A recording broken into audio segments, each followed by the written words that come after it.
Romanos é o nome de uma cidade, né? Roma, e as pessoas que moram naquela cidade são os romanos. E lá tinha uma igreja, e essa igreja nasceu como? Olha só que interessante, como que é importante conhecer a história da igreja. Lá em Atos 2, quando a gente aprendeu lá do dia de Pentecoste, o avivamento que teve lá em Pentecoste, aqueles irmãos que participaram daquele movimento, eles voltaram para suas cidades, e o evangelho se espalhou em várias partes. E em Roma foi um dos lugares onde os cristãos judeus ali voltaram, e começou a se estabelecer a pregação da palavra de Deus em Roma, não só para judeus, mas como para gentios também. Só que depois de um período da história surgiu um imperador em Roma chamado Cláudio, e esse imperador botou todo mundo para correr.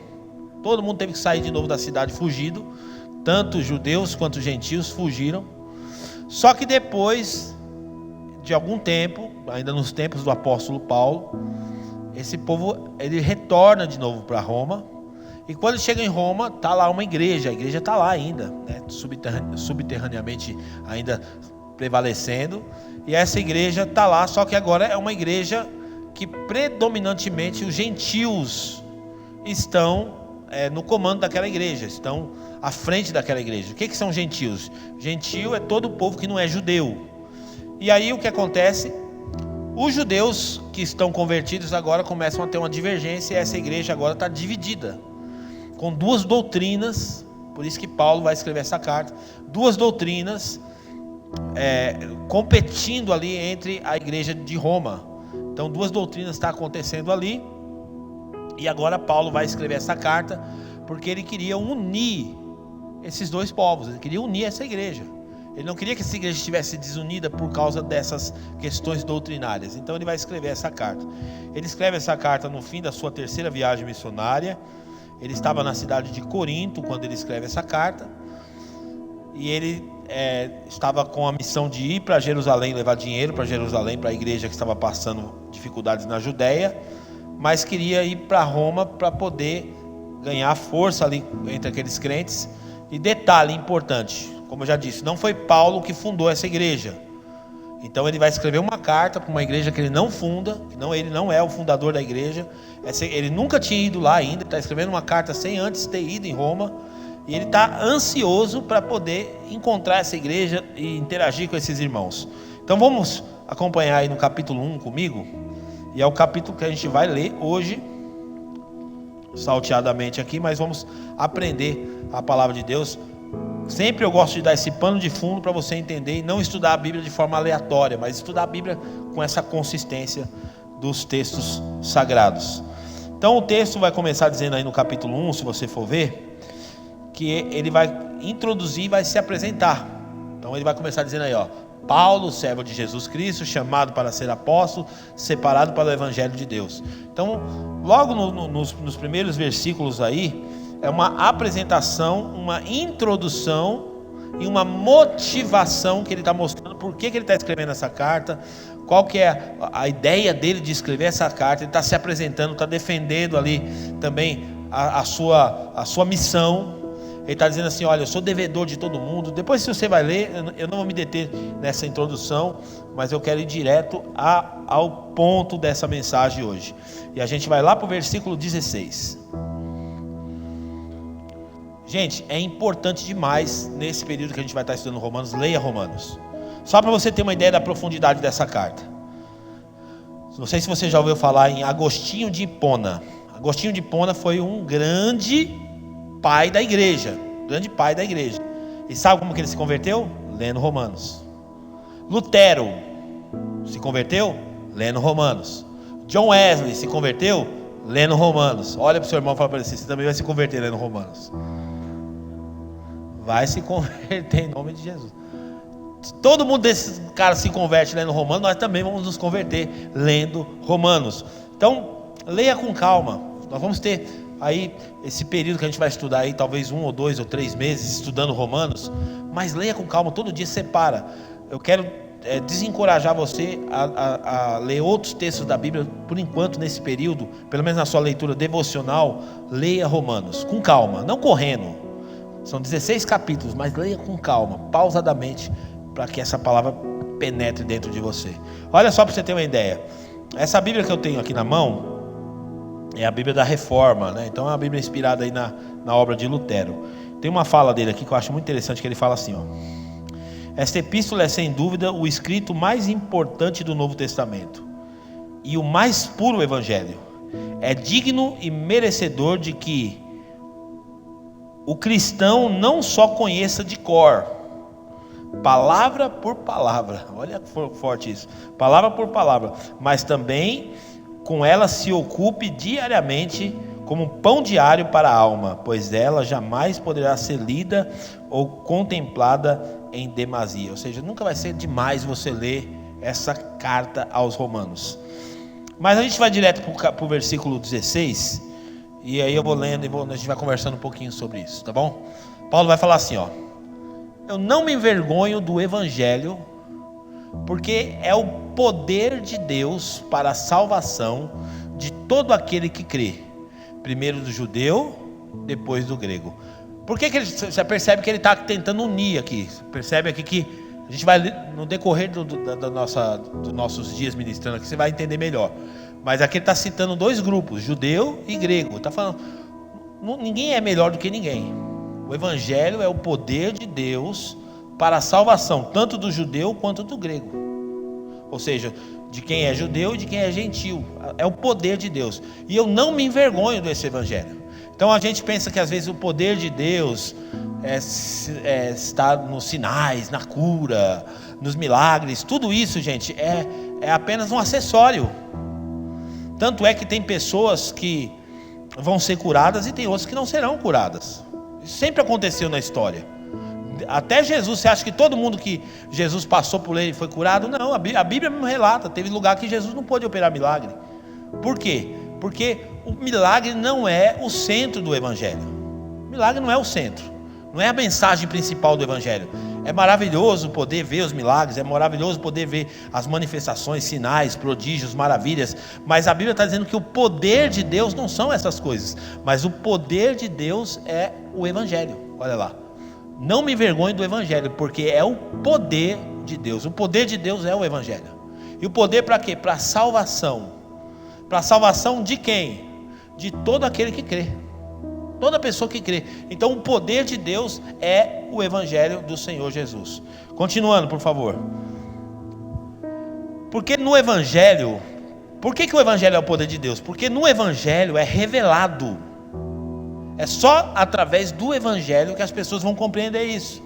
E elas vão sair da prisão da religião. Elas vão sair da prisão dos dogmas.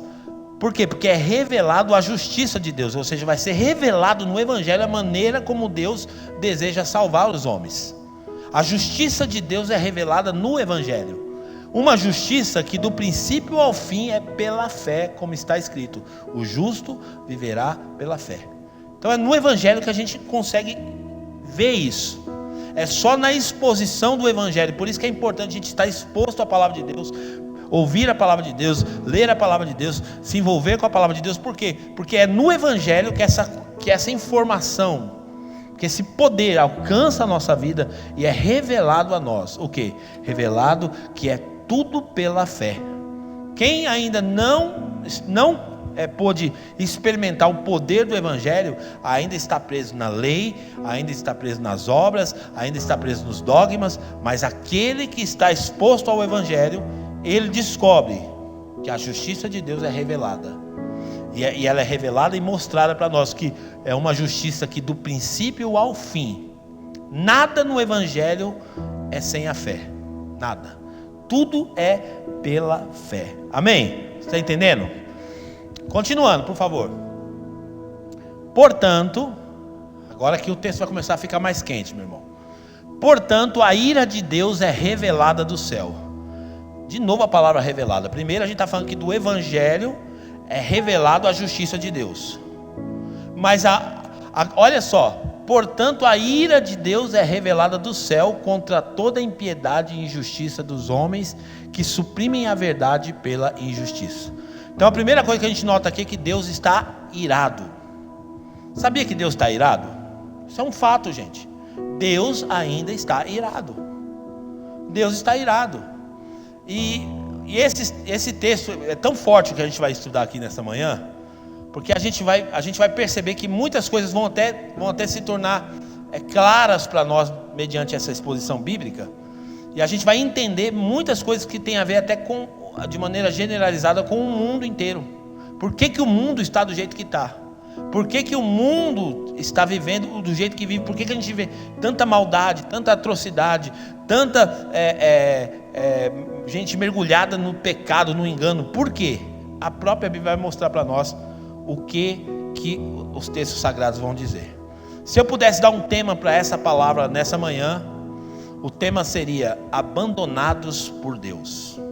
Eu não quis colocar esse tema aqui, sabe por quê? Porque seria muito chocante. O pastor Tiago até perguntou: quer que eu faça uma arte, pastor? Não põe não. Porque é um tema pejorativo, um tema negativo, né? Abandonados por Deus. E não está falando de você, obviamente. Você está aqui nessa manhã. Mas vamos entender melhor isso então. Continuando. Pois o que de Deus se pode conhecer é manifesto entre eles, porque Deus lhe manifestou. Então lembrando, para quem que Paulo está escrevendo essa carta? Para os romanos. E ele está falando o que? Ele está falando aqui principalmente dos gentios. Ele está falando de pessoas que estão longe de Deus, pessoas que estão distantes de Deus. Ele está falando: pois o que de Deus se pode conhecer é manifesto entre eles, porque Deus lhe manifestou. Ou seja, Deus não está escondido das pessoas. Deus está deixando ser achado. E o texto vai mostrar para nós. Continua, por favor. Pois desde a criação do mundo, grave bem isso, desde a criação do mundo, os atributos invisíveis de Deus, isso aqui já é outro tema poderoso, os atributos de Deus, os atributos invisíveis de Deus. O que são os atributos de Deus? É as qualidades de Deus. Alguns atributos de Deus ele comunica com os homens, são atributos comunicáveis, que é o amor de Deus, ele comunica, o perdão ele comunica. Porém tem atributos que é só de Deus, só Deus tem. E ele vai falar assim que, pois desde a criação do mundo, os atributos invisíveis de Deus. Primeiro atributo, seu eterno poder e a sua natureza divina, têm sido vistos claramente, sendo compreendidos por meio das coisas criadas, de forma que tais homens são indesculpáveis. Então ele está falando de um grupo de homens, de pessoas no mundo, que tem tudo para crer em Deus. Por quê? Porque mesmo que ninguém nunca pregou o evangelho para ele, nunca ninguém falou de Jesus para ele, Deus está se revelando na sua criação. Deus se revela na criação. Eu até vou pedir para o Samuel, eu ia soltar no final, mas vou soltar agora um vídeo. Quem é que lembra do Enéas? Lembra do Enéas? A gente brincava, porque ele é exótico demais, né? Um cara esquisito, lembra? Um barbudão. E aí ele: meu nome é Enéas. E a gente ria até, né? Mas hoje a gente fala assim: que cara brilhante, que mente brilhante. Quando a gente era mais leigo, não entendia muito das coisas, talvez se tornou uma figura exótica, um cara ridículo. Mas até alguém disse um dia que o Brasil perdeu a oportunidade de ter um grande presidente, porque é um crânio, um homem muito inteligente, estudado, médico, cardiologista, cientista, matemático, físico. É alguém muito preparado. E há muitos anos atrás ele foi num programa de televisão do Serginho Gloisman, muito tempo atrás. E aí é uma fala dele. Perguntaram para ele se ele acreditava em Deus. Olha só a afirmação dele. Põe para nós aí, Samuca, esse vídeo. Aumenta aí para nós o som. Volta de novo aí, porque eu quero que o pessoal escuta de comecinho.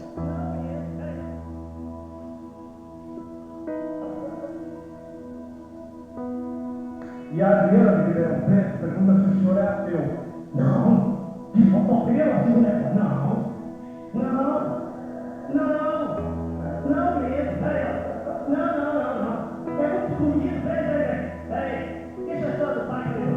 É muito bonito, velho. É muito bonito ser jovem, assim, eu fazia assim. Regrado da volta. É muito bonito a gente assim, jovem, muito bonito. Vai a volta, muito bonito. Veja bem, eu passei a vida toda estudando. Desde 8 anos de idade, desde 7, ou 6. encontrar até hoje nada que me convencesse de que não existe um arquiteto do universo. Não consigo. A filosofia marxista é belíssima. Ela diz: matéria, o universo é matéria e movimento. Concordo plenamente. Só que a filosofia marxista não diz que é só matéria e movimento. Que é matéria e movimento, eu não tenho dúvida sobre isso. Eu não encontrei ninguém. Eu olho para esse universo, físico, químico, matemático, biológico, sociológico, psicológico. Eu olho para esse universo e eu vejo de uma complexidade estarrecedora. Nada é simples. Nem uma gota d'água, nem uma ignorância brutal do ser humano para ficar sentido. Tudo é extremamente complexo. E eu me curvo diante de uma vontade suprema. Eu creio em Deus. Está bem claro. Bem claro para você. Não me pergunte se é Deus. Eu não sou teólogo, eu não sei. Mas eu creio em Deus. Como força suprema e autora do universo. Força da qual uma parcela que existe em cada um de nós. Eu creio nisso. Então vocês veem a afirmação desse homem estudado, e ele está reconhecendo. Não tem como eu não acreditar em Deus. Não tem como eu não dizer que Deus existe. Que Deus não existe. Não tem como eu dizer que Deus não existe. Por quê? Porque tudo é... A gente é alguém muito estudado, muito que estudou coisas minuciosas, e ele chega a essa conclusão, e eu me curvo, ele fala, e eu me curvo diante desse ser supremo, mesmo sem ser crente, mesmo sem ser evangélico, mesmo sem estar numa igreja, mesmo de qualquer fora desses contextos, ele consegue ver que Deus existe. Volta para mim no texto que a gente estava lá. Então o texto de Romanos está dizendo exatamente isso para nós. Pois desde a criação do mundo, os atributos invisíveis de Deus, seu eterno poder, sua natureza divina, têm sido vistos claramente, sendo compreendidos por meio das coisas criadas, de forma que tais homens são indesculpáveis. Ou seja, ninguém vai poder chegar diante de Deus e falar para ele: não sabia. Eu não sabia que existe. A criação revela. Deus está se manifestando, Deus está se revelando, Deus está mostrando a sua grandeza, a sua existência, o seu poder diante dos homens. Então todos os homens são indesculpáveis. Continua.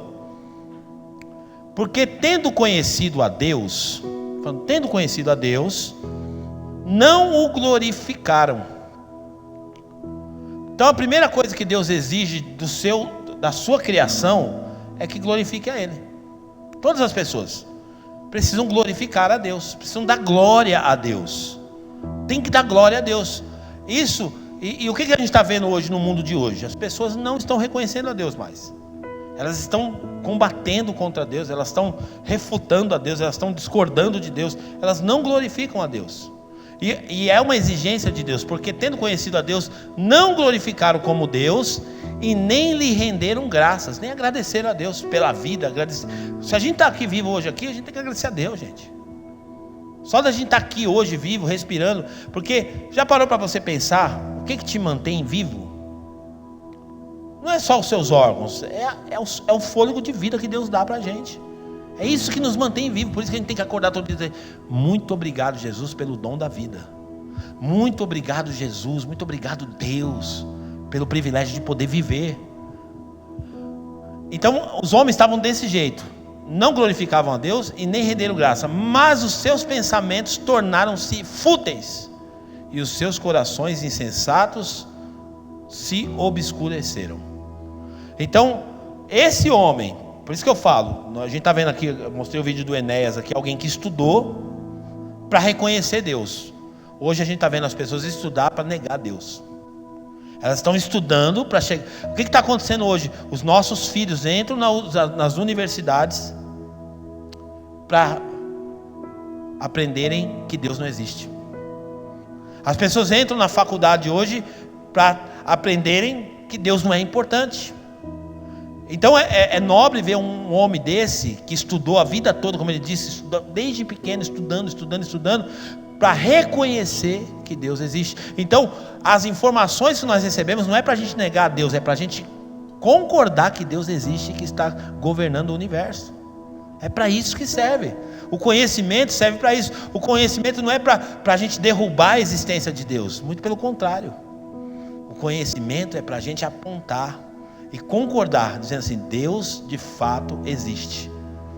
Então hoje, isso que ele está falando, que ele falou, é tão atual, porque hoje tem muitas pessoas que se denominam ateu, né? Eu sou ateu. E nem sabe o que é ser ateu. Nem sabe o que é o ateísmo de fato. Estão batendo no peito dizendo, sou ateu. Mas não sabe nem o que é ser um ateu. Então, esse é o contexto do livro de Romanos. Paulo está sendo muito cirúrgico, muito profundo aqui. Continua, por favor. Dizendo-se sábios, tornaram-se loucos. Essa sabedoria fez eles se tornarem loucos. Eu sei demais, eu sei tanto que eu cheguei à conclusão que Deus não existe. Eu sei tanto que eu cheguei à conclusão que Deus não precisa, eu não preciso me preocupar com as coisas de Deus, não. Não, eu sei mais do que Deus. Eu estudei tanto que eu sou mais inteligente do que o próprio Deus. Então, dizendo-se sábios, se tornaram-se loucos. Continua.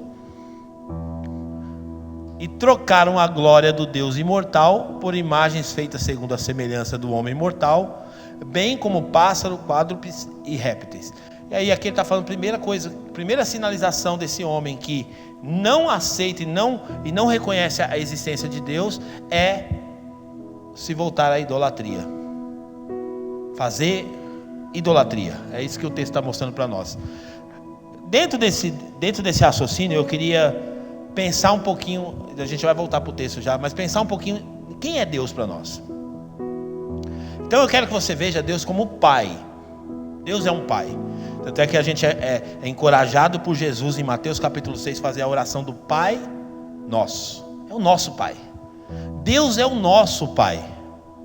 E Deus, por ser o nosso Pai, Ele tem o melhor para nós. O Pai quer o melhor para o filho. O Pai deseja o melhor para o filho. O Pai pensa nos melhores planos possíveis para o filho. O Pai, se Ele puder, Ele projeta o filho. Ele planeja o melhor para o filho. Um pai, de fato, quer isso para o filho. Estou falando um pai que assumiu a postura de pai, que está posicionado como pai. Estou falando só um pai biológico, mas um pai que está posicionado, que está nesse lugar da paternidade. Eu tenho 2 filhos e eu idealizo para os meus filhos os melhores planos possíveis. Então eu quero que você veja Deus dessa forma.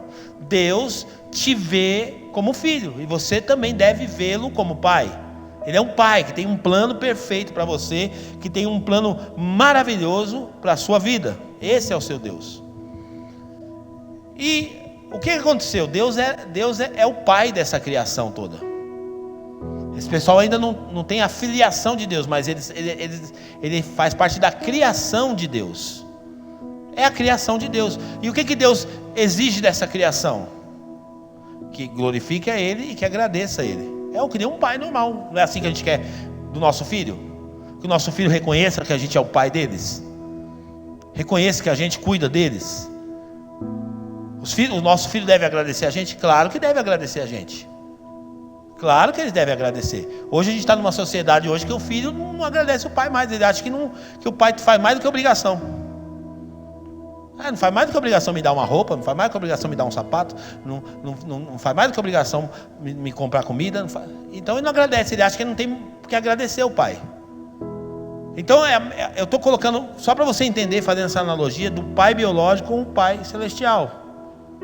Então esse é o nosso Deus, que exige isso da sua criação, que glorifique a Ele, que dê glória a Ele pelas coisas que acontecem na vida da gente. Tudo é Deus fazendo, é Deus movimentando, é Deus manifestando o poder dele, é Deus, e a gente deve glorificar a Deus o tempo todo. A nossa vida deve ser uma vida que glorifica a Deus, que reconhece a Deus em todos os nossos caminhos. Reconheça a Deus, reconheça que é Ele que está liderando a sua vida, que é Ele que está, mesmo que as coisas estão dando errado, você precisa enxergar Deus nesse lugar, porque pode estar dando errado na sua ótica, no seu olhar. É a mesma coisa um filho. O filho fala assim, eu quero jogar videogame até tarde. Aí o pai chega e tesoura, fala assim, filho, não, você vai jogar só até 10 horas da noite, até 8 horas da noite. Aí na cabeça do filho deu errado. Meu pai não gosta de mim, porque Se ele gostasse de mim, ele não tinha falado não para mim. Então, na ótica do filho, a atitude do pai é errada. Mas na ótica do pai, a atitude que o pai está tomando é certa. É para o bem dele, é para o benefício dele. E é assim que Deus trata a nossa vida. Olha só que interessante. A gente vai perceber nos próximos textos de Romanos. Põe aí para nós, por favor. Trocaram a glória de Deus, tal. Aí 24, põe o 24, Samuca. Por isso Deus os entregou. Diga assim, entregou. Essa palavra vai aparecer depois, você vai grifar ela aí na hora que a gente voltar para o texto de Romanos, que a gente vai sair dele um pouquinho agora. Ela vai aparecer 3 vezes nos próximos versículos. E a pior coisa que pode acontecer com uma pessoa é quando Deus entrega você a você mesmo. Deus entregar eu a mim mesmo. Tem um texto na Bíblia, Provérbios, põe para mim por favor, Samuca, Provérbios 29:15. Eu lembro que minha esposa um dia falou isso, meus filhos sabem de cor esse texto, porque a gente trabalhou muito com eles isso. E minha esposa falou assim para o meu filho Josué, um dia. O Josué, nós passamos um período que ele estava muito, um garoto ainda, mas muito rebelde no seu comportamento. E aí a minha esposa falou para ele assim, ó, eu vou entregar você para você mesmo. E olha o que diz aí em Provérbios, ó. A vara da correção dá sabedoria, mas a criança entregue a si mesmo envergonha sua mãe. O que é uma pessoa entregue a si mesmo? É uma pessoa que não vai ter mais ninguém para falar nada para ela. É uma pessoa que não vai ter mais ninguém para dizer para ela que ela está proibida de fazer algo. Não vai ter mais limites para ela. A pior coisa que pode acontecer com um ser humano é quando Deus entrega ele a si mesmo. Quando Deus deixa você viver a sua vida do seu jeito. Se Deus resolver dizer assim para você, a partir de agora, você faça o que você bem quiser da sua vida. Vai viver a sua vida do jeito que você quiser. Do jeito que você achar melhor. Da forma que você achar mais conveniente. Eu não vou falar, eu não me intrometo mais na sua vida. É isso que Deus está dizendo. Eu não me intrometo mais na sua vida. Então essas pessoas do livro de Romanos que nós estamos lendo, que está falando da humanidade, era pontual, mas isso se aplica para toda a humanidade. Ele está dizendo o seguinte, ó, vocês não glorificaram a Deus, vocês não agradeceram a Deus, vocês estão aprendendo, se tornaram sábios, mas se tornaram loucos ao mesmo tempo. E a partir de agora eu entrego vocês, eu não falo mais nada, eu vou deixar vocês viver do jeito que vocês quiserem. Eu vou deixar vocês viver a vida de vocês da maneira que vocês quiserem. Já que vocês não estão me aceitando como pai, já que vocês não estão pensando nos meus planos, nos meus projetos para vocês, então vocês vão viver do jeito que vocês quiserem. E aí minha esposa falou um dia para o Josué, vou entregar você a você mesmo. E aí meu filho entrou em desespero. Josué falou, não, por favor, mãe, não faz isso comigo, mãe, não faz isso comigo. Ele chorou, ele ficou desesperado, ele entrou em desespero, porque ele sabia que se ele ficasse entregue a ele mesmo, ele podia se tornar o pior ser humano. Se você ficar entregue a você mesmo, você vai ser o pior. Você não sabe o que tem dentro de você. A partir do momento que você que tirou os limites da sua vida, fala assim, agora você está livre, faça o que você quiser, viva do jeito que você quiser, viva a maneira que você quiser. Isso é perigoso demais. E é isso que Deus estava fazendo com esse povo. Olha o que diz a Bíblia, Hebreus 12, do 8 ao 9. Então esse Deus, é importante a gente reconhecer Deus, a gente abraçar Deus, a gente andar com Deus, é importante demais. Porque olha o que diz a Bíblia. Se vocês não são disciplinados, e a disciplina se vocês não são disciplinados, e a disciplina é para todos os filhos, então vocês não são filhos legítimos, mas sim ilegítimos. Então, quando Deus te entrega para você mesmo, para viver do seu jeito, não tem disciplina mais. Eu vi uma frase muito interessante. Essa frase dizia o seguinte, faz muito sentido essa frase, fala assim, ó, enquanto houver alguém para pegar no seu pé, enquanto houver alguém para dizer para você, não faça isso, não haja dessa maneira, não faça dessa forma, enquanto tiver pessoas na sua vida dizendo não para você, agradeça a Deus, porque quando ninguém mais falar nada para você, é sinal que as pessoas desistiram de você. Porque é só quando você desiste de alguém, você não fala mais nada. Já cansei, eu cansei, eu simplesmente cansei. Então vai viver do seu jeito. Gente, imagina o que é Deus cansar de pessoas. E é isso que ele está dizendo aqui no texto. A gente vai ver que o negócio vai ficar quente aqui. Continua o texto de Hebreus. Não, isso. Além disso, tínhamos pais humanos que nos disciplinavam e nós os respeitávamos.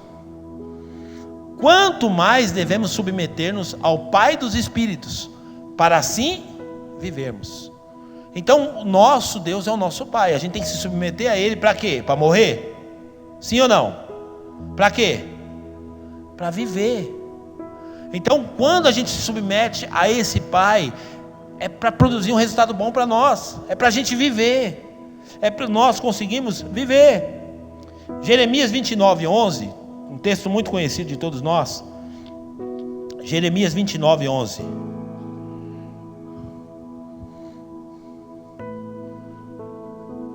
Porque sou eu quem conheço os planos que eu tenho para vocês.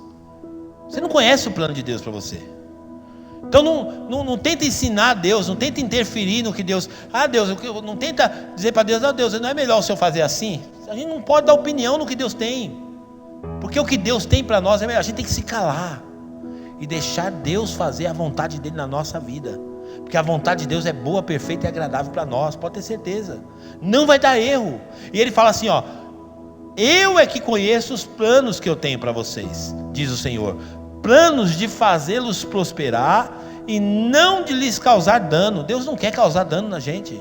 O não de Deus está carregado de proteção. O não de Deus está carregado de um cuidado pelas nossas vidas. Então eu não quero que vocês tenham dano na vida de vocês. Planos de dar-lhes esperança e um futuro. Por isso que a gente tem que aceitar a paternidade de Deus. Aceitar Deus como Pai da nossa vida. Porque é fácil a gente falar que Deus é nosso Pai, mas difícil é obedecer o Pai. Difícil é se submeter ao Pai. Quando a gente faz a oração do Pai Nosso, muitas vezes se tornou a oração mais mentirosa da nossa vida. Porque a gente fala assim para Deus: seja feita a sua vontade. Mentira. Porque no fundo a gente quer a nossa vontade. No fundo a gente quer fazer do nosso jeito. A gente quer liderar a nossa própria vida. A gente quer conduzir da nossa própria forma. Continua, por favor. Deuteronômio 30:19 agora. Deuteronômio 30:19.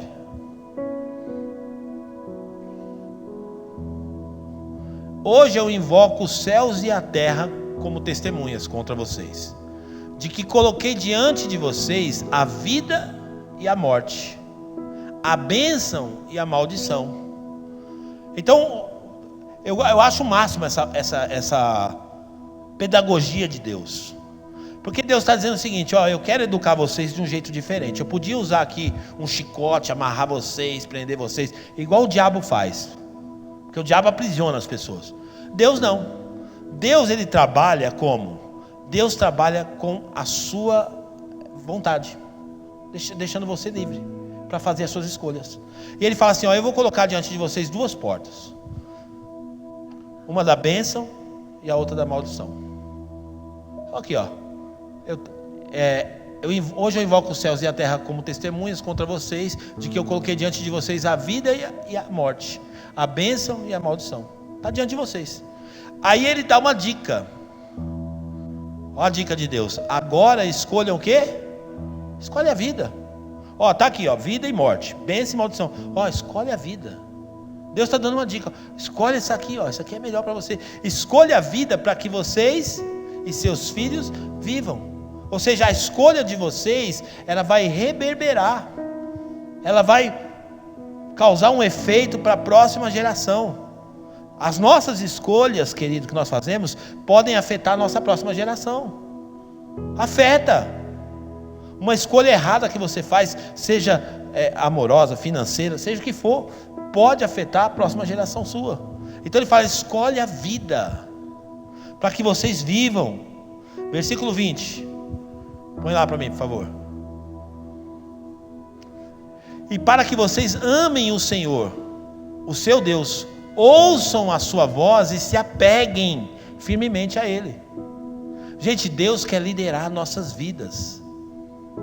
Não, por favor, faça essa oração hoje. Fala, Senhor, não me deixe entregue a mim mesmo. Não me deixe me entregue às minhas vontades, pois o Senhor é a sua vida. E Ele lhes dará muitos anos na terra, que jurou dar aos seus antepassados Abraão, Isaque e Jacó. Isso aqui ele está falando com um povo específico, mas é genérico, é para todos nós essa mensagem de Deus. Deuteronômio 11, 26.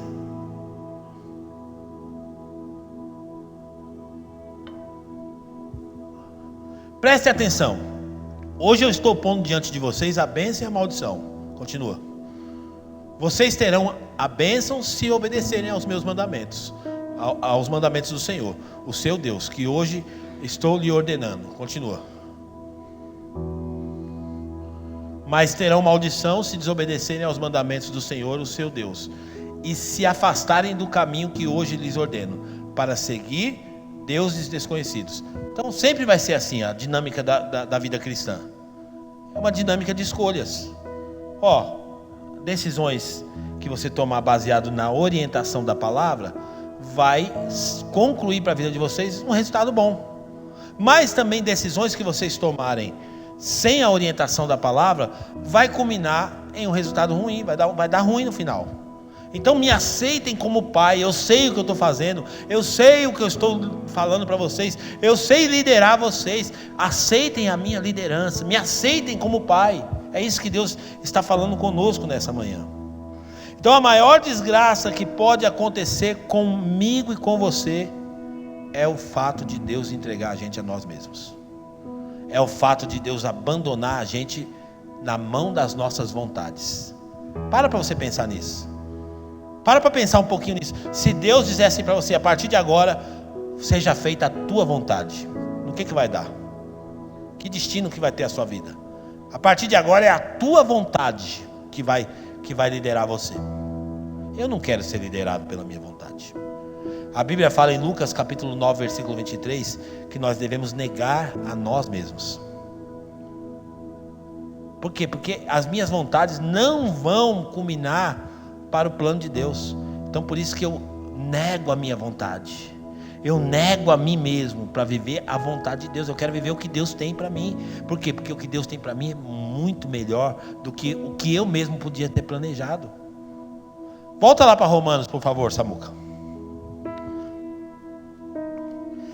E aí você vai perceber agora no texto de Romanos a origem do mal. Quando o ser humano é entregue a si mesmo. Olha aí. Romanos 1, acho que é do 22 em diante, Samuca. 22. Isso. Dizendo-se sábios, se tornaram loucos. Continua. E trocaram a glória de Deus, do Deus mortal, por imagens feitas segundo a semelhança do homem mortal, bem como de pássaros, quadrúpedes e répteis. Então, o que esse homem fez? Esse homem que está rejeitando a Deus, está negando a Deus, está negando os conselhos de Deus, está negando a vontade de Deus, está negando a palavra de Deus, está negando as orientações de Deus, ele troca e ele faz um próprio Deus para ele mesmo. Ele faz um Deus para ele, um Deus que se adeque com ele. Gente, hoje nós estamos vivendo um tempo hoje chamado do relativismo. Pega a palavra de Deus e adequa ela para a minha vontade. Em vez da gente aceitar a palavra de Deus como ela é, não. A gente fala, não, eu não concordo desse jeito aí não. Eu não concordo muito com o que esse pastor está falando aí não. Aí a gente cria o nosso próprio Deus, a nossa própria teologia, a gente constrói as nossas teologias. Então hoje dentro da igreja a gente está vivendo um monte de gente vivendo do jeito que quer. Um monte de gente vivendo de acordo com a sua vontade. Do jeito que ele quer viver. Por quê? Porque ele já fez para ele a sua imagem. Ele já criou para ele o próprio Deus dele. Continua. Por isso Deus os entregou à impureza sexual. Tá bom, vocês não me querem mesmo, não querem viver do jeito que eu quero mesmo, então viva a vida de vocês. Entregou eles para a impureza sexual, segundo os desejos pecaminosos dos seus corações. Por quê? Porque as vontades das pessoas estão ali dentro. Agora você vai viver de acordo com a sua vontade, para a degradação dos seus corpos entre si. Agora eu vou viver as minhas vontades. Gente, você já percebeu nesse aspecto da impureza sexual o tanto de aberração que acontece? Gente, é um universo muito grande, você não tem noção. Você não tem noção das aberrações que acontecem nesse mundo da impureza sexual. É sexo com animal, é sexo com criança, é gente comendo fezes do outro. Estou falando para você, porque o ser humano vai criando as coisas, o diabo é criativo, vai criando, é ladeira abaixo, é do mal a pior. Isso é o resultado de pessoas entregues a si mesmo. E o texto vai continuar, vai ficar pior, vai lá. Trocaram a verdade de Deus pela mentira, porque Deus tem uma verdade, diga assim, Deus tem uma verdade. Deus tem uma verdade. Então o texto lá de Romanos capítulo 3 fala assim, ó, Deus é verdadeiro e todo homem é mentiroso. A verdade de Deus tem uma verdade para nós. A verdade de Deus já está estabelecida. A gente não tem que tentar relativizar. Só porque a gente não concorda muito, a gente vai dar um jeitinho. A maconha é de Deus porque é natural, e a gente vai criando os caminhos para tentar aliviar para a gente. E ele vai dizer mais, olha lá. E adoraram e serviram coisas e seres criados em lugar do Criador, que é bendito para sempre. Há uma inversão. O objeto de adoração meu agora é outro. Coisas. Deus é que deve ser adorado. Mas uma pessoa entregue a si mesmo inverte os valores. Continua, por favor. Por causa disso, de novo a palavra, Deus os entregou. Grifa na sua Bíblia, isso que é importante. Deus os entregou a paixões vergonhosas. Por que vocês me abandonaram? Vocês não querem? Então vocês estão abandonados. Já que vocês estão me abandonando, eu abandono vocês também. Viva do jeito que vocês quiserem. E aí Deus entrega essas pessoas às paixões vergonhosas. O que são essas paixões vergonhosas? Até as suas mulheres trocaram as suas relações sexuais naturais por outras, contrárias à natureza. Vocês estão percebendo? Aqui tem a explicação até da questão homossexual. E a igreja não está aqui para rotular, para ficar batendo, para ficar... Gente, todo homossexual merece respeito. Todo. Respeito é uma coisa, nós não estamos aqui para desrespeitar. Por quê? Porque é um ser humano, é um cidadão, paga imposto, ele tem todos os direitos de um ser humano comum. Não é um ser do outro planeta, é um homem caído, entregue às suas paixões. Respeito é respeito, ninguém está aqui para desrespeitar ninguém. Agora, nós não podemos negar que isso aqui é uma prática pecaminosa, porque a Bíblia está apontando isso para nós. É pecado. Agora, é pecado tanto quanto um homem que trai a esposa. É pecado tanto quanto um que rouba. Tudo é pecado. Então o texto está dizendo para nós que Deus entrega o ser humano a si mesmo. E agora aqui as mulheres, aqui vai nascer o lesbianismo. Vai nascer aqui essas atitudes que são contrárias à natureza, tudo que é antinatural. É natural uma mulher transar com outra mulher? Não é natural. Não é natural. Agora o que está acontecendo hoje? Os movimentos estão criando narrativas para dizer que Deus aceita, porque é amor, onde tem amor. Olha como é que eles trocam a verdade de Deus pela mentira. Trocam a verdade, o texto que a gente leu anterior, trocam a verdade pela mentira. É mais fácil, porque eu vou ficar muito mais confortável dizendo que Deus me aceita assim. Deixa eu te falar, Deus não te aceita do jeito que você é. Porque se Deus te aceitasse do jeito que você é, não precisava de evangelho. O evangelho é para mudar a nossa vida. O evangelho é para transformar a nossa vida. O evangelho não é para aceitar a gente do jeito que a gente é. Não, Deus me aceita do jeito que eu sou. Não aceita nada. Porque qual que é o sentido? Se Deus me aceita do jeito que eu sou, para que eu sou cristão então? Para que tem que ter metanoia na minha vida? Para que tem que ter Romanos 12:2? Para quê? Deus não me aceita do jeito que eu sou. Nós precisamos ser transformados pela palavra de Deus. Amém? Continua, por favor. Da mesma forma, os homens também. Ele vai continuar. Os homens também abandonaram as relações sexuais naturais com as mulheres e se inflamaram de paixão uns pelos outros. Homem com homem. Como dizia lá na minha, mulher com mulher é jacaré, homem com homem é lobisomem. Já dizia isso lá atrás. É uma verdade, meu irmão. Gente, mas isso é sério.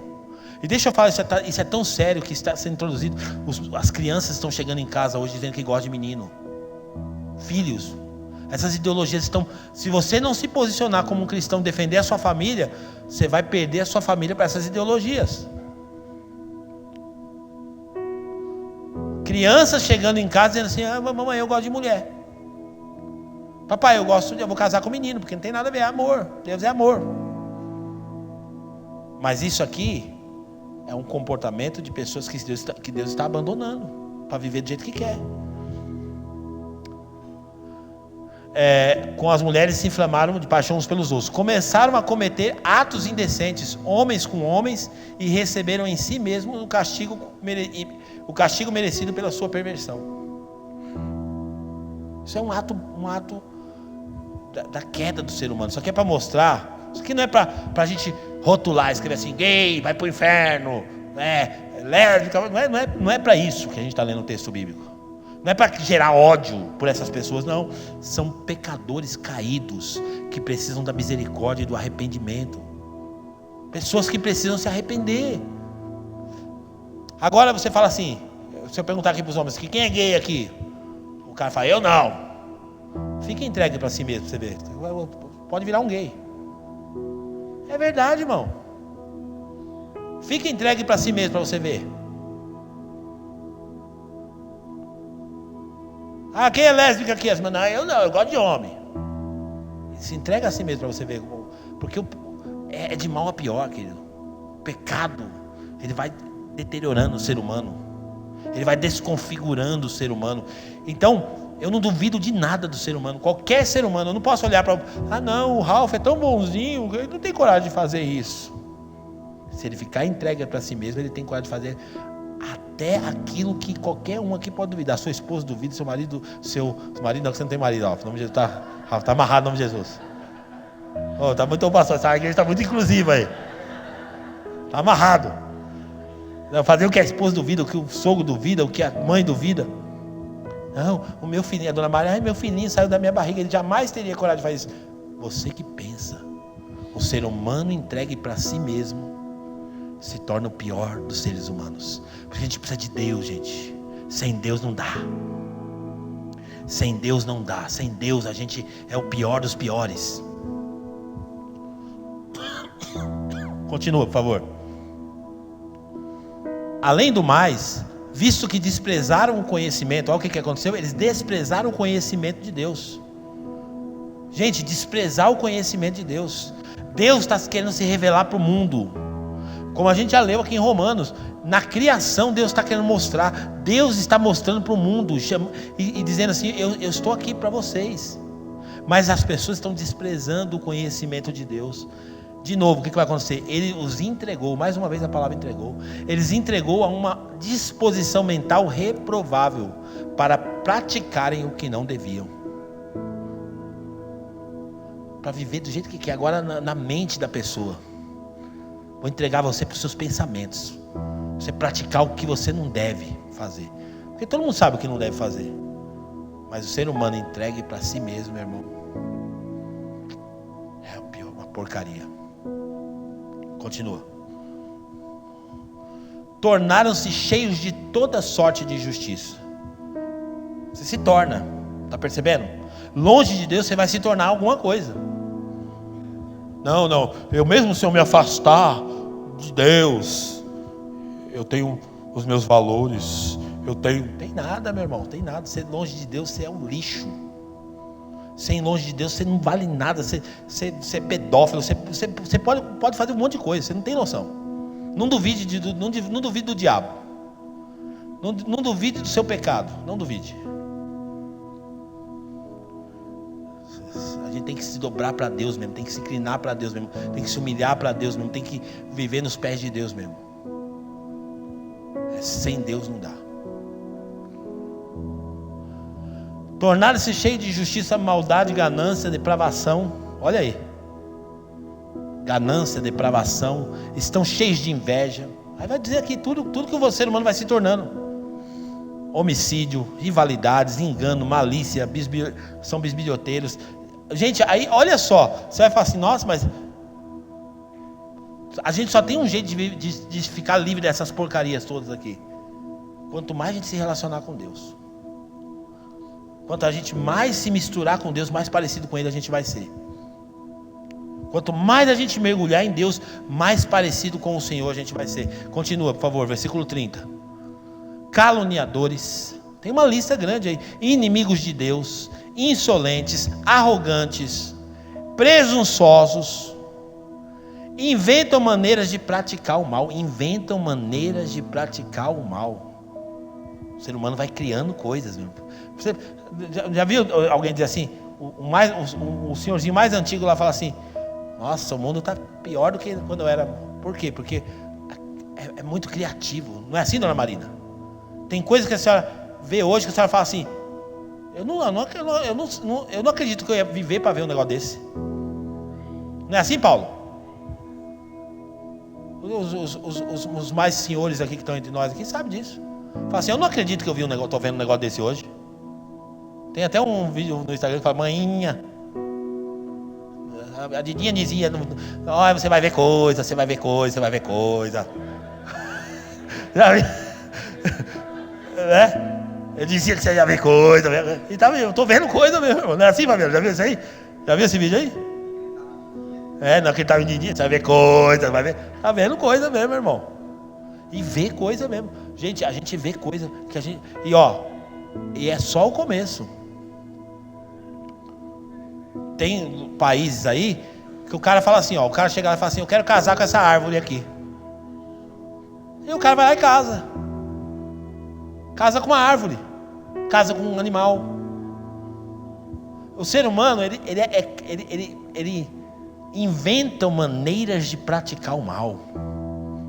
Longe de Deus a gente é essa porcaria, Everton. Desobedecem aos seus pais. Até desobediência do pai também é falta de Deus, Everton. Desobediência de pai, filho desobediente.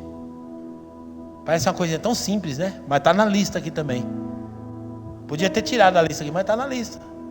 Desobedecem aos pais. Por quê? Porque isso aqui está mostrando para nós, retratando uma pessoa sem Deus. Ela é capaz de tudo isso aqui. Uma pessoa que está desconectada de Deus. Porque, por exemplo, desobediência aos pais é um fato, parece simples, né? Você fala assim: qual é o filho que nunca desobedeceu, né?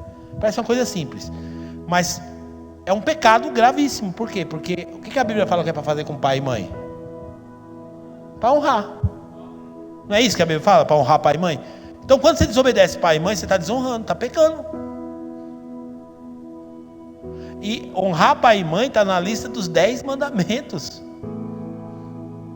Mas a gente não, isso aqui é um pecadinho pequenininho, tudo. É um sinal que a gente precisa estar em harmonia com a palavra de Deus. Por isso que a gente precisa da Bíblia, a gente precisa da palavra de Deus. Por isso que a gente precisa estar em contato com a palavra de Deus. Eu sou dependente da palavra de Deus. É o pão diário, a gente precisa se alimentar da palavra de Deus. Para ser parecido com Jesus. Mais parecido com Jesus. Continua, por favor. São insensatos, desleais, sem amor pela família. Olha, gente, isso aqui, que atual. O cara que vai lá, transa com a menina, faz um filho na menina e não assume o filho. Esse cara é antifamília. É antifamília. E o que é isso? É alguém que está longe de Deus. Alguém que está distante de Deus. Por isso que a gente aprende com a palavra de Deus a ser um homem posicionado, assumir a nossa família, cuidar da nossa família, cuidar dos nossos filhos. Tudo isso é Bíblia. Eu podia agora relativizar para você aqui. Não, mas peraí, mas não sei o que. Não, gente. Tudo isso aqui são sinais. A Bíblia sinalizando para nós. O homem está caído. implacáveis. Continua, por favor, Samuca. Embora conheça o justo decreto, está dizendo assim, ó, essas pessoas não são inocentes. Elas conhecem.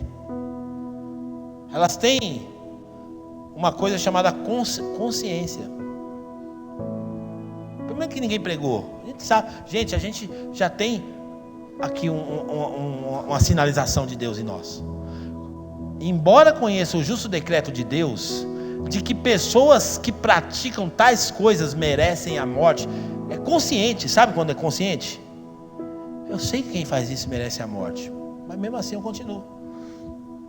Não somente continuam a praticar, mas também aprovam aqueles que a praticam. Virou a militância. Tá junto.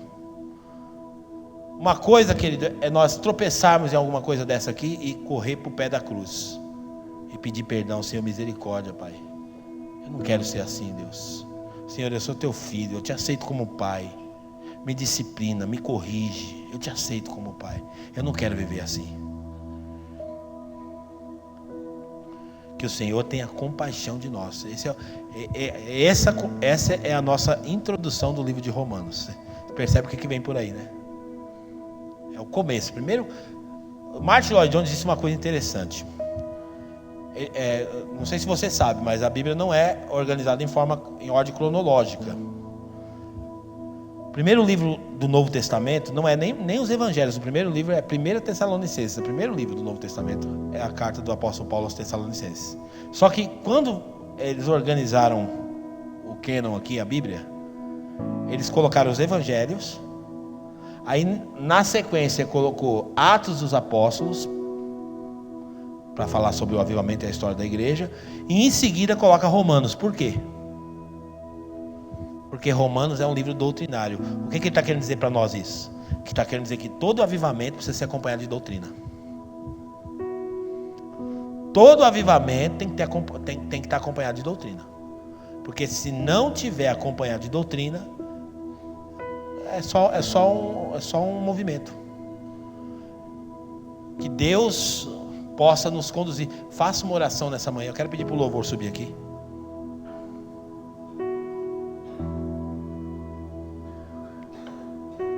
A oração que a gente vai fazer nessa manhã é a seguinte: Deus, não me deixe entregue a mim mesmo. Deus, não me deixe entregue às minhas vontades. E eu quero, fica de pé. Eu já quero fazer um apelo aqui nessa manhã. Assuma Deus na tua vida, meu irmão. Assuma Deus na tua vida, minha irmã. Assuma. Se você quiser entregar a tua vida para Jesus hoje é um dia certo.